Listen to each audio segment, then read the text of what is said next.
வணக்கம். ஆஸ்ட்ரோவேலின் நல்ல நேரம் நிகழ்ச்சியின் சார்பாக அத்துணை சப்ஸ்கிரைபர்களையும், எல்லா அன்பு உள்ளங்களையும், எனது நண்பர்களையும் வருக வருக என வரவேற்பதில் பெருமகிழ்ச்சி கொள்கிறேன். இறைவணக்கத்துக்குரிய எப்பவும் போல இந்த வீடியோ தொடங்கும். வக்கரதுண்ட மகாகாய சூரிய கோடி சமப்பிரப அவிக்னம் குருமீதேவ சர்வகாரியேஷு சர்வதா. தென்னாட்டுடைய சிவனே போற்றி, என் நாட்டவர்க்கும் இறைவா போற்றி. அன்பர்களே, நண்பர்களே, பல வீடியோ நிகழ்ச்சிகள் உங்களுக்கு ஒளிபரப்பினாங்க கூட இன்னைக்கு இந்த வீடியோ என்பது ஒரு சூப்பர் எக்ஸ்க்ளூசிவான ஒரு வீடியோ. இந்த வீடியோவுடைய மகத்துவம் என்பது இன்றியமையாதது.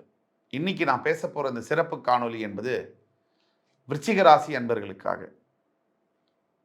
அதாவது 12 ராசிகள் இருக்கு, 27 நட்சத்திரங்களுக்கு 9 கிரகங்கள் இருக்கு.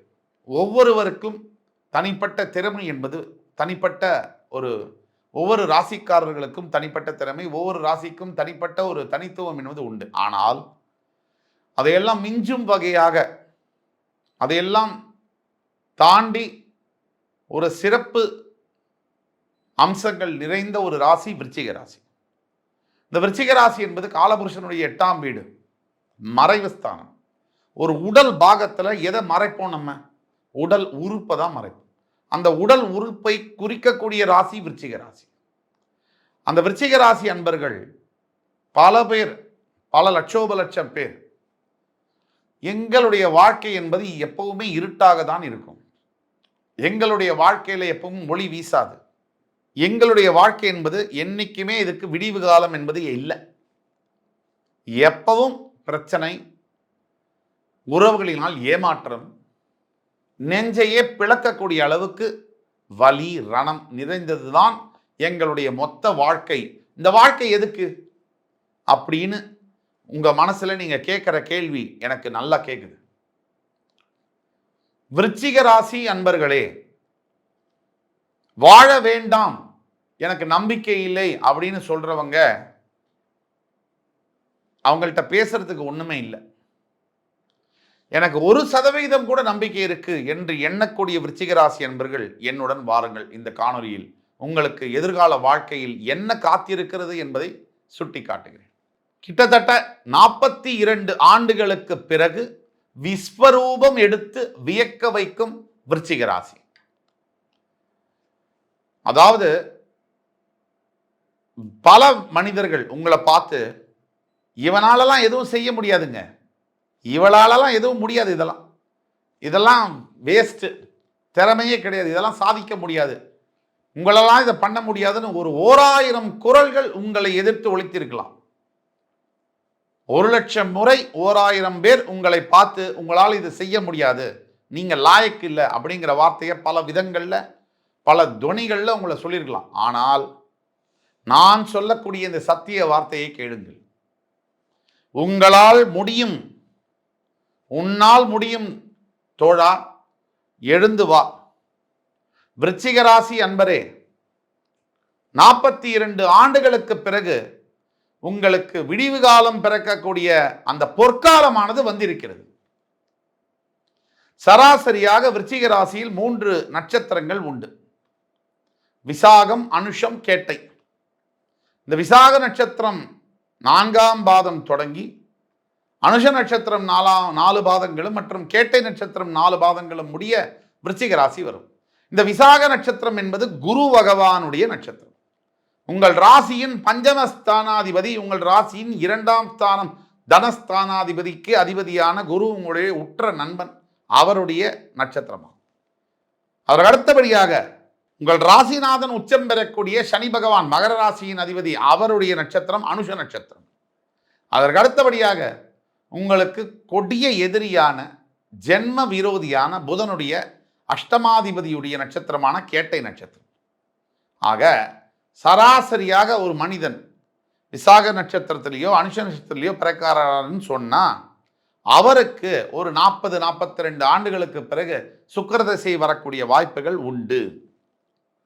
அப்படி சுக்கிரதசை வரக்கூடிய நாட்களை பற்றி போறதுக்கு முன்னாடி, நீங்கள் பிறந்த நட்சத்திரம் விசாக நட்சத்திரமாக இருந்தால் இளவயதில் நல்ல கல்வி, நல்ல புத்தி, உங்கள் மனோகாரகன் சந்திரன் உங்கள் சந்திரன் வந்து நீச்சம் பெறக்கூடிய ராசி என்பதனால் சற்று பலவீனமான மனோபாவம் கொண்டவராக நீங்கள் இருந்தாலும் கூட, சற்று நெகட்டிவ் திங்கிங் உடைய மனோபாவம் கொண்ட மனிதராக நீங்கள் இருந்தால் கூட அதெல்லாம் இப்ப பலிக்காது. இப்ப அதெல்லாம் ஓரமா தள்ளி உச்சக்கட்ட வெற்றி நீங்க அடைய போறீங்க. எப்படின்னு கேட்டா, இந்த குரு திசையில பிறந்தவர்கள் நல்ல கல்வி, நல்ல எண்ணங்கள், நல்ல பக்தி, நல்ல ஞானம் பெற்ற விருச்சிக ராசி அன்பர்கள் அடுத்தது சனி திசைக்குள்ள போவாங்க. அங்க போன உடனே எல்லோரும் அல்ல, பல விருச்சிக ராசி அன்பர்களுக்கு தடுமாற்றங்கள் ஏற்படும். இந்த அனுஷ நட்சத்திர திசை சனி திசை வரும்போது தடுமாற்றங்கள் ஏற்படும். என்னென்ன மாதிரி தடுமாற்றங்கள்? தேவையில்லாத காதல் வந்து வரும். உங்களை ஆசைப்பட வைக்கும். ஒரு ஆணையோ பெண்ணையோ பார்த்து உங்களுக்கு ஈர்ப்பை ஏற்படுத்தும். இது எதுக்கு? யானையை பிடிக்கணும்னா குடியை முதல்ல வெட்டணும், அப்பதான் யானை வந்து விழும். உங்களை பிடிக்கணும்னா உங்களுக்கு எது தேவையில்லையோ அந்த எண்ணங்களை மனசுல உருவெடுக்கணும். அப்ப எதிர்க்க இருக்கக்கூடிய பெண் அந்த வயசு, இனக்கவர்ச்சி, அதை பார்த்து காதலிச்சு படிப்பை தொலைச்சிருவீங்க. படிப்பை தொலைச்சாச்சுன்னு சொன்னா டைரக்ஷன் போச்சு. டைரக்ஷன் போச்சுன்னு சொன்னா வாழ்க்கை எப்படி இருக்கும்? அந்த சிறு வயதுல வரக்கூடிய சின்ன எண்ணங்களுக்கு இடம் கொடுத்தா, அதில் லவ் பண்ணியோ காதலில் விழுந்தோ அதனால டைவர்ஷன் ஆகி படிக்காம போயோ தொழில் வேலை செய்யாம போனாலோ அதனுடைய விளைவு என்பது 55 வயசு இல்லை 70 வயசானாலும் இருக்கும். ஏன்னா வேற வேற வேற பாதை.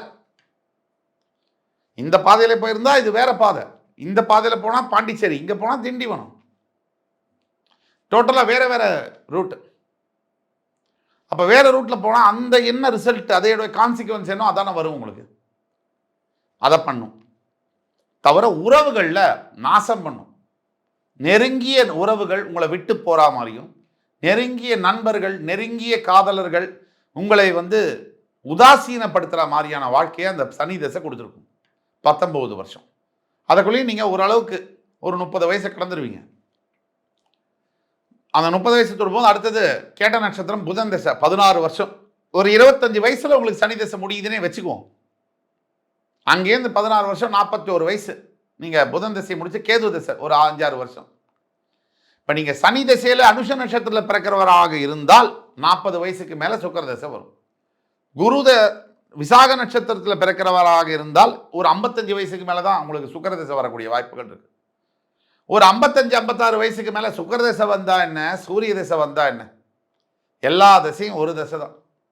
வயசானவங்களை வயசு ஆயிடுச்சுன்னு சொன்னா நம்ம ஒன்றும் செய்ய போகிறதில்ல, வேலைக்கு சேர போகிறதில்ல, பொண்டாட்டியோட தகராறு பண்ண போகிறதில்ல, பிள்ளைங்க படிக்கலையேன்னு கவலைப்பட போகிறதில்ல, நண்பர்களால் ஏமாற்றப்பட போகிறதில்ல. மேக்சிமம் இதுலேருந்து வெளியே வந்துட போகிறீங்க, ரிட்டையர்மெண்ட் வயசு. ஆனால் அனுஷ நட்சத்திரத்தில் நீங்கள் பிறக்கிறீங்கன்னு சொன்னால் இந்த 40 வயசுக்கு மேலே உங்களுக்கு ஒரு பொற்காலம் இருக்குது. சுக்கிர தசை கேது தசை முடிஞ்சு ஒரு 7 வருஷம் முடிஞ்சு சுக்கிர தசை ஸ்டார்ட் பண்ணக்கூடிய காலகட்டங்கள் ஒரு 40-45 வயசு. நினைக்க வேண்டாம் 40 வயசு ஆயிடுச்சு 45 வயசு ஆயிடுச்சு என்னால் என்ன செய்ய முடியும், என் உடலிலும் உள்ளத்திலும் தெம்பு இல்லை அப்படின்னு நினைக்க வேண்டாம். இந்த 45 வயசுல நீங்க உற்சாகத்தோட நீங்க என்ன பண்ணாலும் பண்ணலைனாலும் இந்த சுக்கிர தசையானது உங்களுடைய 7ஆம் அதிபதி மற்றும் 12ஆம் அதிபதியுடைய திசையாக இருந்தாலும் கூட நீங்க மீடியா தொழிலில் இருக்கிறீங்கன்னு சொன்னாலும், கலை சார்ந்த கலைகள் மற்றும் கலை சார்ந்த தொழில்களில் இருக்கிறீங்கன்னு சொன்னாலோ, அரசு வேலைகளில் இருக்கிறீங்கன்னு சொன்னாலோ, கல்வி கூடங்கள் இல்லை வேலை பார்க்குறீங்கன்னு சொன்னாலோ, அல்லது ஜர்னலிசம் பத்திரிகை துறையில் வேலை பார்க்குறீங்கன்னு சொன்னாலோ, நீங்க நினைத்து பார்க்க முடியாத அளவிற்கு வாழ்க்கை திருப்பங்கள் நடந்தே தீரும்.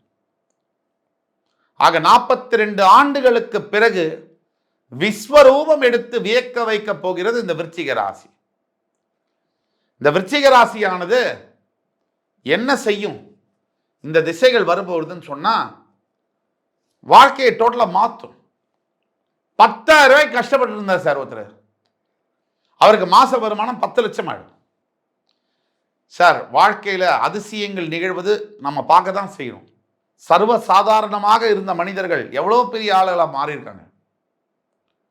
வீட்டுக்கு வீட்டுக்கு ஹிந்து பேப்பரை போட்ட ஒரு பையன் தான் என்னுடைய 8 வயசு 9 வயசு 11 வயசுல இந்தியாவுடைய மதிக்கத்தக்க ஜனாதிபதியாக ஒரு மிகப்பெரிய மகானாக வாழ்ந்து காட்டிய அப்துல் கலாம் அவரே ஒரு பெரிய உதாரணம். இனி அவர் மாதிரி ஒரு பிறவி வருமா? ஒரு 10 ராகவேந்திர சுவாமி, 20 ஷீரடி சாய்பாபாக்கு அவர் சமானம்.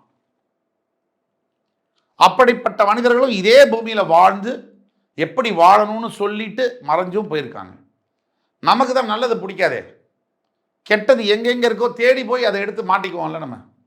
அப்புறம் என்ன சொல்லுவோம்? குத்துதே கொடைதேன்னும். இது நம்மளோட வழக்கம் இல்லை. யார் விருச்சிக ராசியில பிறந்தவர்களுக்கு ஜெயிக்கணும்னு ஆசை இருக்கா? நான் சொல்ற பக்கம் வாங்க. ஜெயிக்க வேண்டாம், தோல்வி எனக்கு எல்லாம் போயிடுச்சுன்னு நினைக்கிறவங்க தயவுசெய்து போயிருங்க. ஜெயிக்கணும்னு நினைக்கிறவங்க நான் சொல்றதை ஃபாலோ பண்ணுங்க. தினமும் விநாயக பெருமானை வணங்கி பஞ்சரக்ஷரம் ஸ்லோகத்தை சொல்லுங்க. அவருக்கு உங்களால் இயன்ற பணிவிடைகளை செய்யுங்க. விநாயக பெருமான் கோவில்களில், ஆலயங்களில் உங்களால் முடிந்த உதவிகளை செய்யுங்க. இந்த விநாயக பெருமானானவர் சந்திரன் உங்கள் ராசியை நீச்சம் பெறுவதனால் அந்த சந்திரனை வலுப்படுத்துவார். சந்திரன் என்பது மைண்ட், மனசு. அதை வலுப்படும் பொழுது உங்கள் வாழ்க்கையில டோட்டல் சேஞ்ச் இருக்கும். யாருக்காகவும் ஏங்கி தவிக்க மாட்டீங்க, யாருக்காகவும் கையெல்லாம் கிழிச்சுக்க மாட்டீங்க, தற்கொலை எண்ணங்கள் உங்களுக்கு வரவே வராது. அதே மாதிரி இந்த 42 ஆண்டுகள் வெயிட் பண்ண விருச்சிக ராசி என்பவர்கள் கிட்டத்தட்ட உங்கள் ஏஜ், உங்களோட வாழ்க்கை என்பது இந்த ஏஜில் தான் ஆரம்பிக்கும். தனிப்பட்ட சுய ஜாதகத்தில் ஓரளவுக்கு சுக்கிரன் வலுவாக இருக்கக்கூடிய நிலைமையில் நான் சொன்னது 100% நடக்கும்.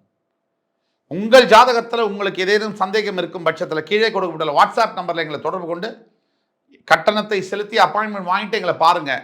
கண்டிப்பாக உங்களுக்கு உங்கள் வாழ்க்கையை மாற்றியமைக்கக்கூடிய வழிமுறைகளை நாங்கள் எடுத்து கூறுவோம் என்று கூறி, அடுத்து வரும் காணொலியில் மறுபடியும் உங்களை எல்லாம் சந்திக்கும் வரை என் அன்பு விருச்சிக ராசி நேயர்களே, தயவுசெய்து நான் சொல்லக்கூடிய இந்த பிரார்த்தனையை தினம் செய்யுங்கள்.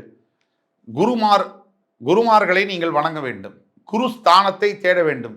யாராவது ஒரு குருவை நீங்கள் ஃபாலோ பண்ணணும். உங்கள் மனசுக்கு யார் சரின்னு படுறாங்களோ அந்த குருவை நீங்கள் ஃபாலோ பண்ணணும்.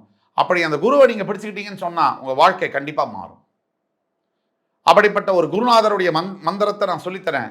ஆஞ்சநேய சுவாமி, புத்திர் பலம் யசோ தைரியம் நிர்பயத்வம் அஜோகதாம் அராகதாம் அஜாத்தியம் பக்பதுத்வம் ச ஹனுமத் ஸ்மரணத் பவேத். இந்த மந்திரத்தை நீங்க ஒரு நாளைக்கு 108 முறை வழிபட்டு சொல்லுங்க. முக்கியமா வியாழக்கிழமைகள்ல விருச்சிக ராசி அன்பர்களே, கண்டிப்பாக நீங்கள் விஸ்வரூபம் எடுத்து இந்த உலகையே வியக்க வைக்கும் சாதனைகளை படைக்கத்தான் போகிறீர்கள் என்று கூறி, அடுத்து வரும் காணொலியில் மறுபடியும் உங்களை எல்லாம் சந்திக்கும் வரை உங்களிடமிருந்து விடைபெறுவது உங்கள் ஜோதிட கலாநிதி சுபாஷ் பாலகிருஷ்ணன். நன்றி, வணக்கம், வாழ்க வளமுடன்.